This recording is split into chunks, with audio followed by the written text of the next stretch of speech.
Welcome to another episode of Time, Talent, Treasure Radio from Stewards Planning Group. Stewards Planning Group is a company that specializes in helping you build purposeful retirement plans, custom plans that not only help clients steward their treasure, but also their time and talent as well. They believe if you're taken care of financially, you can go even further to make the family, community, and kingdom impact you truly desire to make, which is the ultimate purpose of wealth. If you'd like to set up a no-cost, no-obligation meeting with one of their financial advisors, please give them a call at 222-4236.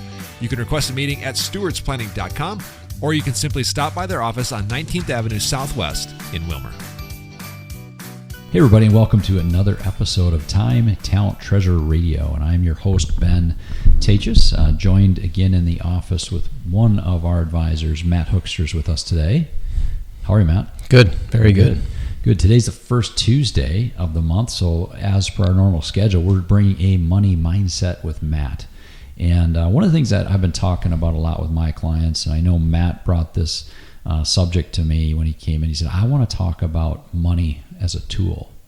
And I love that. I've thought about this a lot, certainly on our podcast, the Repurpose podcast that we still do once a week.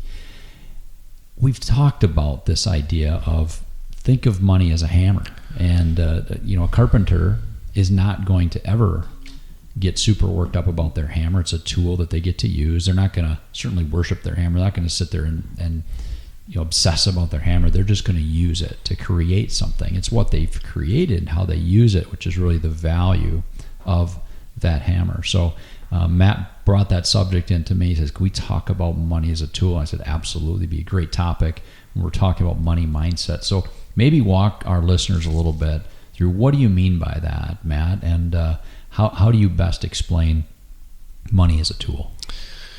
Yeah, I think there's a couple of ways to look at that. There's a couple of, in the older population that's retired or, that has created a lot of wealth in their life. What I'm seeing anyways with my clients is the people that are the happiest and the most content are not the people that sit and focus only on their wealth. They're people that have worked very hard, they're content, they've grown wealth, and they use that money as a tool. So instead of checking accounts and only finding joy when their accounts are at a certain level, they're off doing things outside of themselves. Matt, you said something there that I think I want to go back and just have you say that again and explain that even more. As we see our clients who are the happiest and healthiest, they have a view of money that is beyond the statement.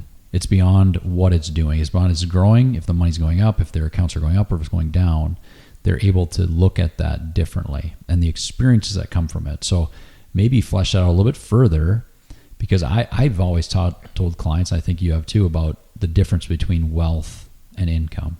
And the income side of money is that usable side, whereas the wealth tends to be that, the statement that shows how much money I have. It doesn't necessarily translate into money I can use.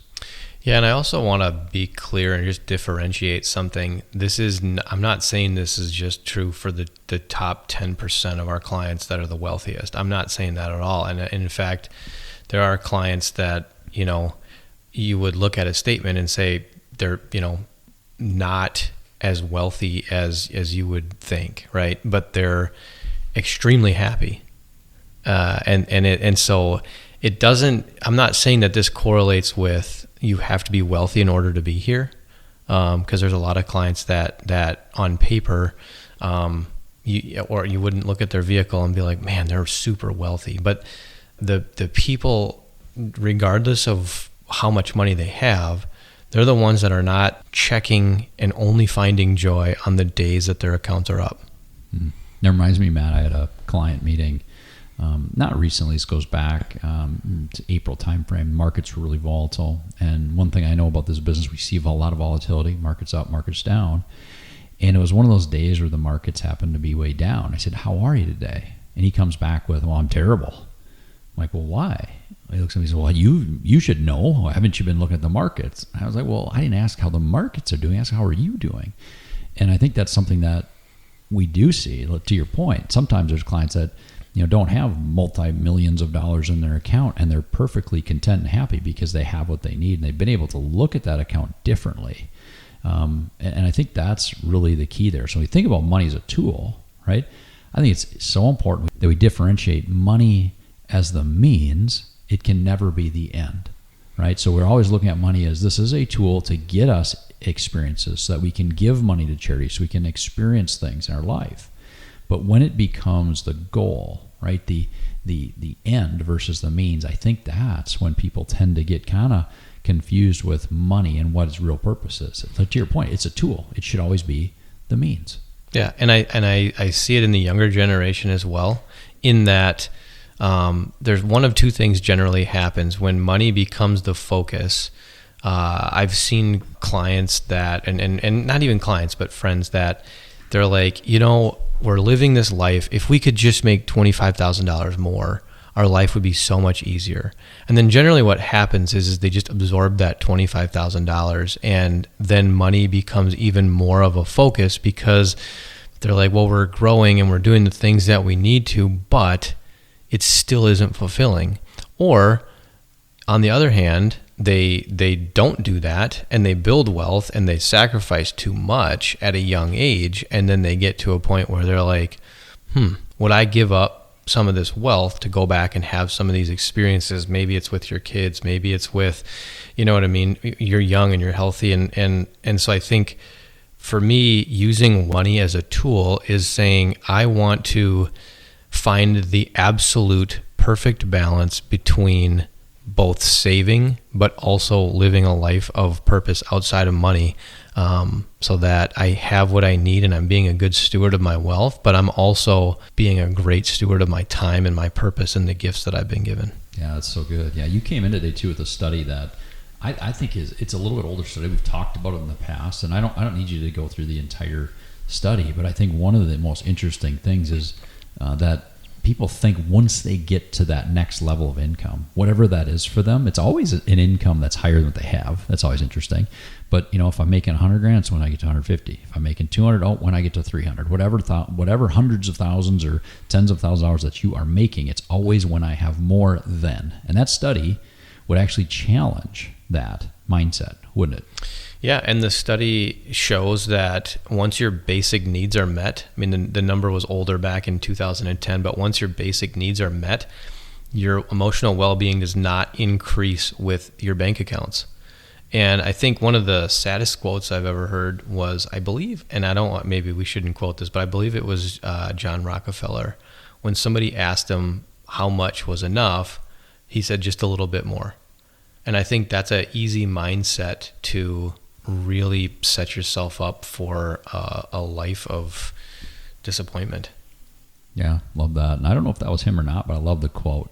And I think you look at contentment, right? And what it takes to be living in a spirit of contentment. That doesn't mean that you're not striving for more, you're not working hard, you're not certainly trying to make things better in and around your life, but you are able to look at what you have and say, this is what I have today, not what I don't. And I think that's maybe what we'll leave the listeners with is, number one, have a heart of gratitude, right? And we love that. And that certainly overcomes the power of money over our lives. And we can say, yes, we're willing to be charitable, but also full of gratitude. And I know you and I have both worked with some very wealthy families, and that's one thing that we always look for is, as these families talk about, like, how do we steward best and how do we pass the wealth down to the next generation?